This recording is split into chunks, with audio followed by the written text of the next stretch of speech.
Welcome, everybody, to the Investors Podcast 2.0 Wealth Mindset, where we dive into the minds of the successful real estate entrepreneur to uncover the tips and tricks that have allowed them to keep moving forward. I am your host, Scott Bauer, and I'm excited that you're here with us. Welcome back, everybody. It is another episode of the Investors Podcast. I am your host, Scott Bauer, and gosh, I'm excited to talk to you today. First and foremost, I'm glad that you're here. Very grateful that you're here and joining us back here with another week of the Investors Podcast. This is why you're not going to want to miss this one. I'm talking to a real live drug dealer who's also flipping real estate on the side for extra cash. How cool is that? It's going to be an exciting episode. I got Ryan Chaw with us. He is a pharmacist out of Sacramento, California. And Ryan, how are you, man? Hey, what's up, Scott? I'm excited to be on the show. It's going to be a good time. It's going to be a good time. I think, why don't you give the listeners, I gave them a little intro, but why don't you give them a little bit more about your background, kind of what you're focused on now, and we'll go from there. Oh, yeah, for sure. So I actually graduated as a pharmacist in 2015, but I always wanted to do real estate because my grandpa did it. He bought a couple properties in the Bay Area, San Francisco Bay Area. And of course, we all know what happened to those that appreciated like crazy. When Silicon Valley hit, and then he was able to retire early. And not only that, he was able to help cover some of my college tuition and that of my brothers as well. So I realized that real estate is really one of the best ways to create generational wealth. So I wanted to get started as soon as possible. I bought my first property in 2016. It was a $262,000 3-bedroom, 2-bathroom house. It was 100 years old. I actually had a lot of problems on it, which we could talk about later. And then I basically rented out per bedroom to college students, and I was able to really maximize my profits on this. I was able to double my rental income by renting out to college students, actually. And then I just reinvested that extra cash flow and my W-2 income. And I work full-time as a pharmacist, so I do this all on the side, right? And then I did this one house each year, and now I have 4 single-family homes after 4 years of investing with 18 tenants, making $10,755 in rental income because I rent by the room. So, all this rental income, it's not only paying for your mortgage, because I'm guessing you didn't buy all these in cash. You probably have debt on it. Is that right? Yes, I did conventional mortgage for all the houses. Okay, that's great. So not only are they paying down your debt, but you're cash flowing an additional $10,000 on top of that? Oh, no, that's not the cash flow. That's just the gross rental income. Okay. But I would say the cash flow is around $4,500 or so right now. Okay. Because I did pay off one of the houses. Good for you. Good for you. And, I have a little trick that you might want to do. We can talk about it later with that one that you have paid off. But no, that's great, right? Oh, so yeah. For a lot of the listeners out there that maybe are not fully invested in real estate, or they really want to get involved with it, but maybe they have a full-time W-2 job and want to do it on the side. This is a phenomenal way for them to get started, and not just get started, but really they can continue to have their job. They can continue to grow in real estate, buy more properties, and therefore just add more cash flow, right? Now, Oh, yeah. Ryan, do you know the 3 ways why this is like really a good deal for you? Do you know what those 3 ways are? Oh, yeah. There's definitely, there's appreciation on the property, right? Number 1. There's increase in rents, which is basically a hedge against inflation, right? Yep. So as wages go up, as inflation happens, your rent goes up as well. And then you can deduct most of your rental income from the taxes that you have, right? And so that saves a ton of money as well. Absolutely. Absolutely. So yeah, those are the 3 ways. It's appreciation of value. It's the cash flow that you're making every month. It's also depreciation, right? Now, exactly. Do you do any, there's some really amazing laws out there right now that allow you to, deduct more from your taxes than you traditionally would in other ways. Are you exploring any of those options?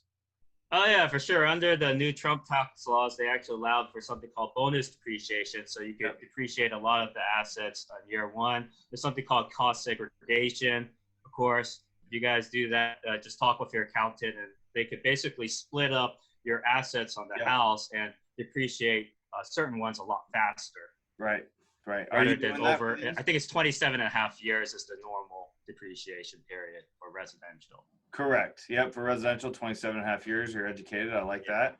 Are you doing that on these 4 properties? I am, yes. Actually, I'm definitely taking advantage of the bonus depreciation because money is worth more now than later, right? So I'd rather have the money now because it's going to lose money toward inflation later on. So I'd rather just take it out now and then use that to put it towards the next down payment and just scale so much faster. I believe in scaling really fast at the beginning, and then you can decide like whether you want to pay them off for peace of mind. But at the very beginning, you want to try to use as much leverage as possible. Absolutely. Yeah. I mean, leverage is a great thing where you can really expand and grow your portfolio using leverage. And you should do that, especially in the real estate space. Now, all right, let me ask you this. I mean, how many hours would you say that you work on your business, your 4 houses that you have now? You've bought one a year for the last 4 years, right? How many hours do you Yes. spend working on the business for the rental, your rental business that takes you away from your W-2 every week? That's a great question. So usually when I buy a house, right when I buy it, it does require a little bit more time. So I would say about 3 hours or less a week when I'm actually purchasing the house. After I set everything up, you can create these systems in place. So most of it is hands-off management. And then it takes about like less than an hour a week, I would say, to actually manage the property. So it truly is passive income. And that's why I got into real estate investing, is because I wanted to be able to live that life on my own terms, just have this passive income coming in and get to decide what I want to do with this money, right? Basically, maybe I want to live where I want to, wherever I want to live, do what I want to do and do it with whoever I want to do it with, right? Yeah, absolutely. Now, have you thought about going a little bit larger, doing larger properties? And let me actually back up a little bit. You mentioned earlier in the call that you're only renting to college students, right? Was it college students or students in general? Yeah, that's So, right. College students are my main focus. I do have some post-grad students as okay. well, or medical professionals, but I would say college students are my main focus. Okay. So in order for people to rent to college students, right, what would they have to do? They have to be in a college town where there's a need for college students. Did you get hit in any way by COVID-19 as far as students that, had to leave your properties, or have you had any issues with that? Yeah, so you definitely want to be as close to the college as possible. I usually buy within about 5 minute walk of the college campus because then you can charge premium prices. You want to make sure you have things like enough parking around the area, because if you are going to rent to 4 or 5 students, right, they're going to have a lot of cars. You got to make sure also that there's no like HOA as well that's going to prevent you from renting to college students. So those are kind of the things I look for. As far as COVID actually affecting my strategy, it actually did lead to a little bit of a cut, rental income cut, because my college specifically closed down for fall semester and they moved to online. But with that being said, I was still able to rent out all my bedrooms by offering a little bit of a discount, right? And what I did was I actually contacted anyone who was interested in my property to get on the phone with them to address any like concerns they have and have that call with them. Hey, what can I do to help you out and make sure this is a great place for you to stay? What's your budget like? That type of stuff. And that really created that personal connection. So they're like, hey, this Ryan is a nice guy, right? I might as well just stay at his place. So I was able to actually fill all the rooms up. So I have 100% occupancy. I did offer some discounts though. So I'm now making around $9,320 for fall semester. But during spring, the plan is to go to a hybrid model for the school. So they're going to be half on campus, half online. So I'm going to, of course, raise my rents back up to normal pricing for the spring and summer semesters. Yeah, and sometimes you have to. This is part of pivoting, right? So you have a couple of options in this scenario. You have to pivot and say, okay, I could be a hard ass and say, I'm not going to give any discounts. I'm not going to give anybody a benefit to renting my room, and therefore I would lose potentially my tenants, and I just have to eat that, until things go back to normal. Or you can pivot and do what you've done.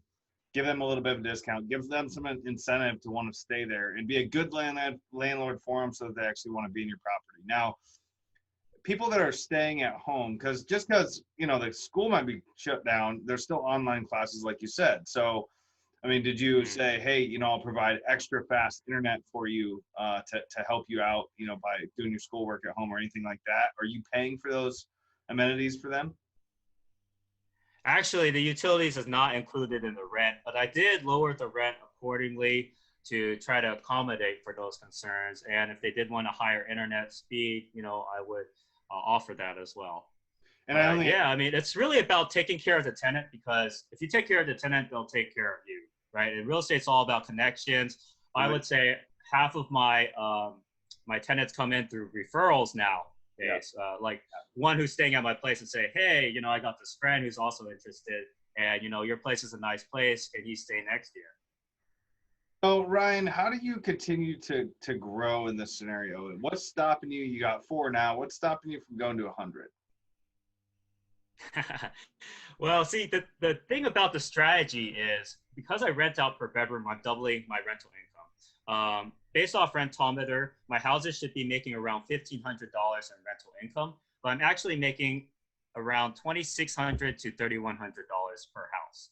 And so anyone who's not renting out by the bedroom are basically leaving half the cash on the table. And I use that extra cash, the half that most people leave on the table, to reinvest it and scale so much more quickly. But I'm at the stage where if I pay off these houses, I could have this 6-figure passive income coming in. I could retire by the time I hit 31, because that's when I would be able to pay off the houses by reinvesting the cash flow and then my W-2 income, or I could continue to use the leverage and scale. So I'm kind of at the stage where I'm flexible. If the market does crash, I'll probably take out something called a HELOC, which is taking out equity on the house to put down payments on more properties and just buy up as many as I can. So definitely, if there's like the market crashes, there's a huge discount on properties, I'm swooping in and buying as many as I can. Right. Well, But I'm and at the stage where I could just pay them all and then have that passive income. absolutely. And that was kind of Financial the freedom. tip I was going to try to give you out there, right? So you have this free and clear asset, and I'm sure you have conventional debt on the other ones, which means you have Yep. at least 20% equity. What you can do is go to a local lender there and try to get a portfolio loan for the 3 that you still have debt on, and try to see Mm-hmm. if there's a way where you can pull and have access to a line of credit on that property. I would also highly recommend going to get access to a line of credit on the free and clear asset now, not Mm-hmm. when the market changes, but do it now, because the way these lines of credit work, HELOC, is you only charged if you use the debt, right? And so you want to be Yep. prepared. Things happen, and banks tend to crunch up quite a bit when the markets do change and things get tight. They actually a lot of times will not allow for those lines of credit to be put on properties because they don't want to be over leveraged as a bank. So Yeah, that's exactly. piece of advice I'd like to give you now, because it really makes a big difference. You want to have access to that capital as quickly as you can if Mm-hmm. something is to change. Have you found? Yeah. Let's switch back. Let's switch gears back to the tenants and the tenant profile and how you find your tenants and what their leases look like too. How do you, because people that are listening to this call right now have rental portfolios that are filled with single family houses that have year-long leases, right? Some of Mm-hmm. them may have people that do rent by the room, but how do you break it down and make it so that it's sustainable for you to manage yourself? What does that tenant profile look like? How do you find them, and then ultimately, how do you write their leases? Yeah, so I do have multiple leases. I actually do one lease per person. I'm able to do that because I checked with the city planning division, and they said, as long as you have a business license with the city and pay a tax on that, yes, you can do multiple leases, have multiple people in one bedroom. That's all allowed, right? So definitely check with your city to make sure it's legal from the legal aspect. I do a 12-month lease minimum, and that's all I offer on my properties. And they're allowed to sublease during the summer to summer school students. There's also some of the schooling that actually does go through summer. Actually, pharmacy school and dental school, they go through summer. So I do have a lot of pharmacy and dental students. Those are what I call high quality tenants, the type of tenants that I target in my marketing. I try to find those type of tenants to bring into my house because they take care of the house best. I also have this system I call the Prime system, and I'd love to share that with you. Please, So please. yeah, so P stands for placement of your advertisements. You have to place your ads where your target tenants hang out. basically, if you don't do that, you're fishing in an empty pond, and you don't want to do that, right? So you want to go where your target tenants hang out and put your ads there, so your leads are all high quality tenants, or mostly high quality tenants. R stands for reviewing social media. So I always do social media check, go on Facebook, check for any like drinking, drugs, smoking, just a general like party type tenant is what I try to avoid. I look for mainly third or fourth year college students, like juniors and seniors, where they're more mature, they got the party life out of the way. Maybe they're grad students, like pharmacy students, dental or medical students, where they have to focus on their studies and really pass their midterms and finals, so they don't have time to deal with someone who wants to smoke pot and party all day, right? I stands for, yeah, I stands for identifying the type of tenant. So is this a tenant who asks constantly for a cheaper deal? Are they difficult to communicate with, or do they get angry easily? Those are the questions I ask, because down the road, right, if the answers to those questions are yes, then I'm going to have trouble, right? M stands for measuring responsiveness. I find the most responsive tenants are also the more responsible tenants. So if I ask for some paperwork from them, the ones who are mature and professional, they'll get back to me right away. And down the road, if I ask for like late rent from someone, I don't want to be waiting like 2 or 3 weeks to get that rent. I wanted to get it right away. Yeah. Right. Yeah. So responsiveness is super important. And then finally, E stands for ensuring proof of income, making sure it's actually the parents who are paying the rent. So that's another thing about this system. You don't get unpaid rent or late rent too often, because the tenants are, the ones who are paying it are the parents. And what parent is going to say, I'm not going to pay the rent for my child and let my child get evicted, right? So usually I get like bank statements and a FICO score or a pay stub from the parents to ensure that they can pay the rent. Another option is, of course, some students will take out student loans for the board, the room and board, right? So if that's the case, then I'll ask for a student loan document proof. Yeah, I mean, that system is very, very important, right? It gives you peace of mind that you're going to have good, high quality tenants that are going to pay you. And it also, I think for the tenants as well, it makes you look like more of a professional in what it is that you're doing, right? You want to make sure that it's all above board, that everything is correct. You're not just, seat of the pants type of operation, which I think really does good for you.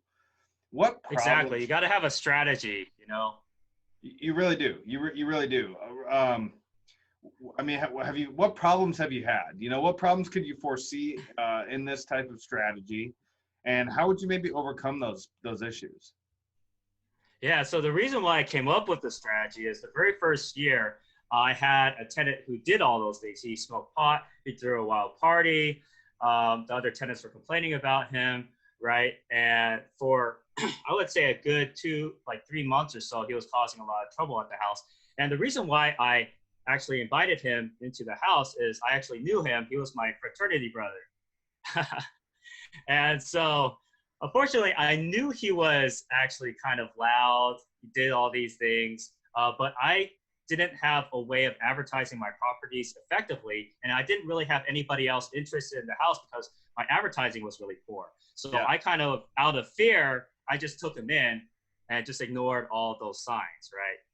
And so, long story short, eventually I had to contact the guy's parents, and then after that, they straightened him up very quickly, because they're like, "What? He's smoking pot and all that?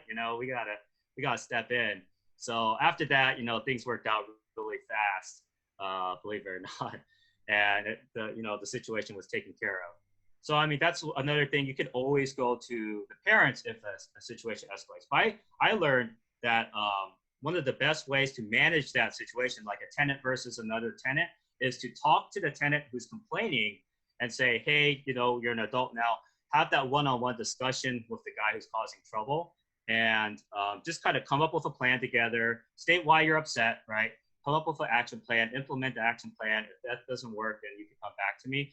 Like 9 times out of 10, if I do that, the whole situation gets resolved, actually, because it's kind of empowering them to take responsibility for that.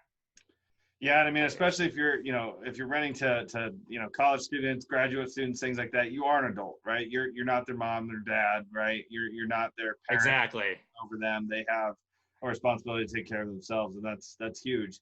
One of the big misconceptions that people get is, there's always horror stories, right? There's horror stories in rental properties and renting by the room. I mean, I've heard of pretty bad rent by the room stories in the past, but you can always get around that by making sure that you screen the tenants correctly, that you have processes like your process that you have in place to Exactly. find the correct, tenant and have a good tenant profile that you're going after. A lot of times that's Yeah. going to solve your issue, um, and Yeah, even I would say a lot of people, even just to jump in, a lot of people they have these fears of getting into real estate because of the chances of getting a bad tenant and because of these horror stories. But let me reframe it as, instead of thinking of it as you have 4 problem tenants in the house or 4 problems to deal with, reframe it as you have 4 helpers, 4 people who can help you around the house, get things done, take responsibility for things, right? And so that actually, if you reframe it that way and you see it that way, it actually becomes that. I love that, man. That is great. That's a good way to reframe things, look at it from a different lens, change the way you look at things, and the things you look at change, right? At the same Yeah, time. mindset's so important. Amen to that, man. I mean, yeah. So where do you see yourself going? How much further is this going to take? Is this going to take you? I mean, what do you think? Let's fast forward 5 years from now, Ryan. What are you going to do? I'll probably diversify a bit, buy in different college towns, wherever the cash flow makes a lot of sense. I'm generally speaking, if I were to do a 30-year mortgage, I would be getting around $800 to $1,000 in cash flow after expenses and all that. But I actually do 15-year mortgages. So my plan was to pay these 4 properties off, and just retire, be able to do what I want for a year. Maybe I'll, travel the world for a year or so. But yeah, just having that financial freedom and that option, whether to go to work or not, is huge for me. And that's why I got into it. In fact, when I first started pharmacy, my hospital job, I was talking to one of the pharmacists, senior pharmacists. He was around 60 years old or so. And I asked him, hey, what do you like about your job? What keeps you here? And he said, to be honest with you, I would quit a long time ago. I'm just staying here for the benefits and for the paycheck. And, I was like, oh man, I mean, I don't want to be looking like that as my possible future, right? So I'm like, I gotta, even though we make a good income as a pharmacist, it doesn't necessarily mean you have financial freedom. It's up to you, no matter what income you have, it's up to you to save that money and invest it, especially real estate. It's one of the best vehicles to invest it in and achieve financial freedom for yourself. Yeah, man. No, absolutely. Pharmacist, doctor, dentist, any of these high-paying W-2 jobs are just that. They're a W-2 job, which is really taxed at one of the highest tax brackets in general. So you need to have ways to offset that income to make sure that you can depreciate it, not have to pay all the taxes that they're taxing you for your W-2 money, right? Yeah, exactly. I mean, I think it's very cool. And I know that the listeners listening to this have got a lot of value out of what you just said. This is an opportunity for somebody to go in and who even has a W-2 job, or who wants to get their feet wet with even renting out rooms in your own house, right? If you have $1,000 a month mortgage and got 2 extra bedrooms, and you're getting $500 for each one of those bedrooms, you just paid your mortgage and you get to live there for free. Think about that, listeners out there that are in that scenario, right? I mean, it's a great idea for a lot of people, especially in today's world. There's so many different ways you can make money, and this is a phenomenal way to do it. Ryan, do you Exactly. have? One of your biggest expenses is, like you said, your mortgage or your rent, right? And if you can eliminate that by doing what you mentioned, we call it house hacking, right? Where you stay in one room and rent out to others to pay for your mortgage. That's one of the best things you can do to get into real estate. And that also gets your feet wet as well. And if you're a college student listening to this right now, think about doing that for yourself. Maybe if you're renting a room in a house, and maybe next year you want to buy a house, or go to mom or dad or somebody else to help you buy a house, and then take this strategy and get your feet wet in real estate. It's a phenomenal way to go. It really, really is. So, Ryan, I really appreciate you sharing that. Do you have any last, anything else you want to add to it for the listeners out there? I think the number one thing that holds people back is fear and intimidation, honestly. But there's a certain point you reach where you can do all the analysis in the world, right? But sometimes you just got to get in there and take action. That's it, so man. I've been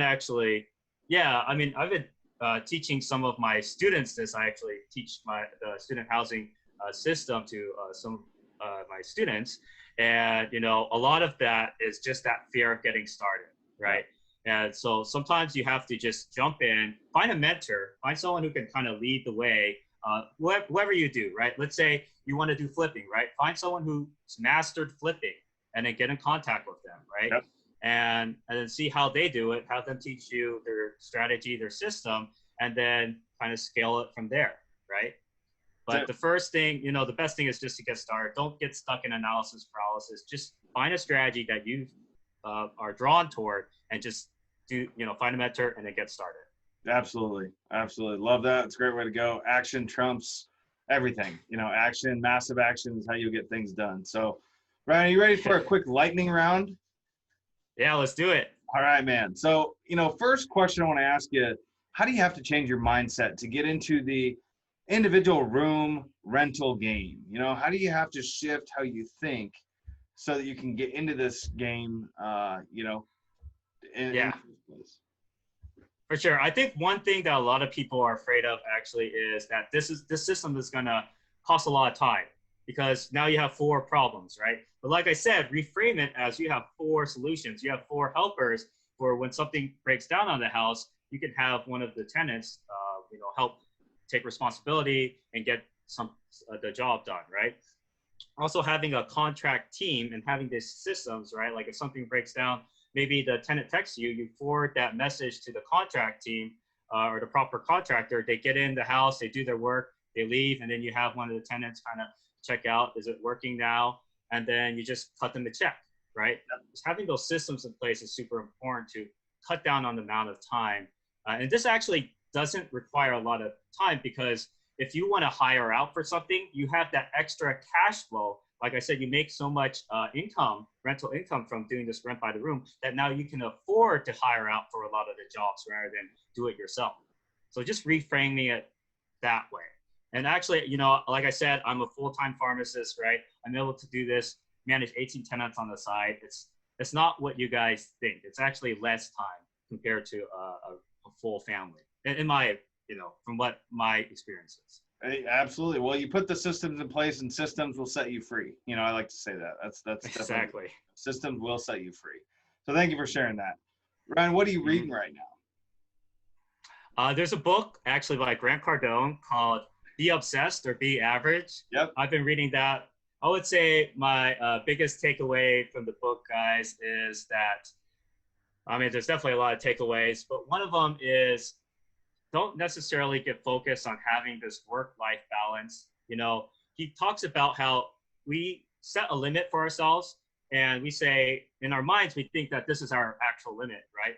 But that's not our true limit. We could go much further than that, right? If we are passionate about something, there's no limit to, how hard we can work, how much we can achieve. And I think a lot of people, they aren't successful because of their self-limiting beliefs.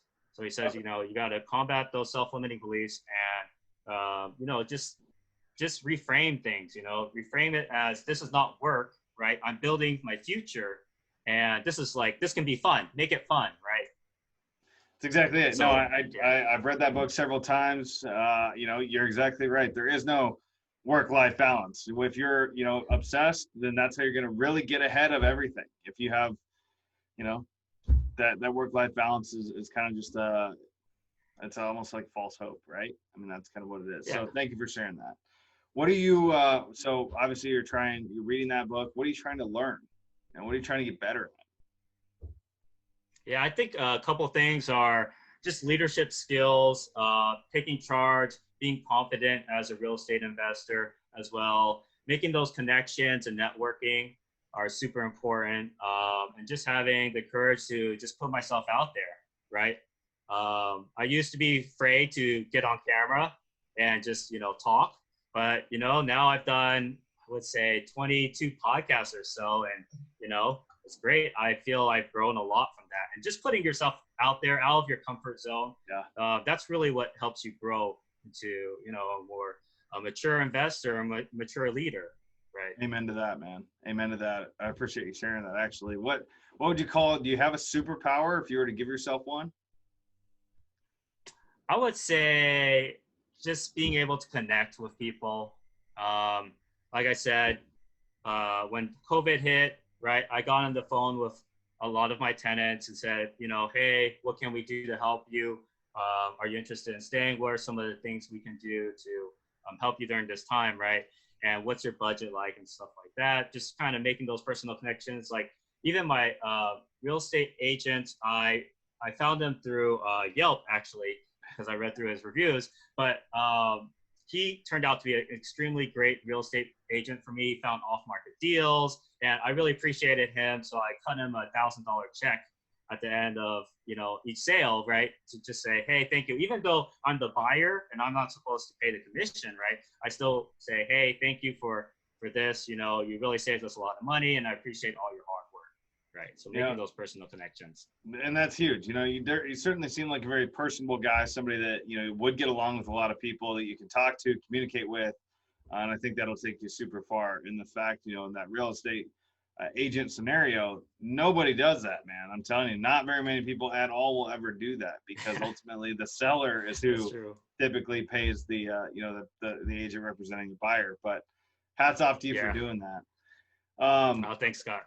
Ryan, how can the listeners find you? I'm sure, with as much as you seem like you'd like to give, if somebody has questions on how they can get started with the same process, if they want your tips and tricks, where can they find you at?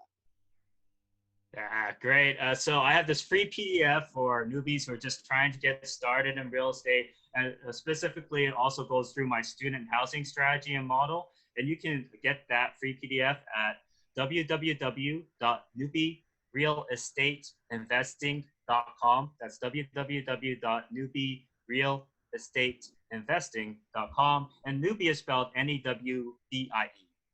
Sounds great, man. So as all you listeners know, if you're listening to this in the car, don't, make sure to pull over before you take a look at the show notes, but we will have a link in the show notes directly to that website, so you can click on it and get that free PDF.